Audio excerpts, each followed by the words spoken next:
program. Thank you very much.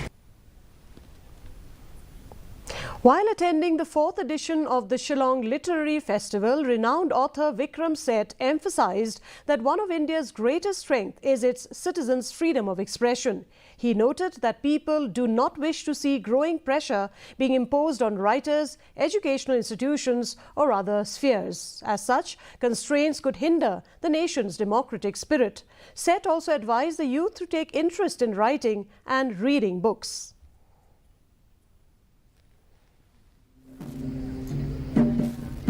Well, one of the great things about our country, as opposed to, say, China or Russia and so on, is that we're free to express ourselves. And we do not want a situation where more and more pressure is put not only on writers, not only on educational institutions, on cultural institutions, on journalists, or upon journalists through the owners of the media houses to not speak their minds. We are free individual citizens and we must remain so.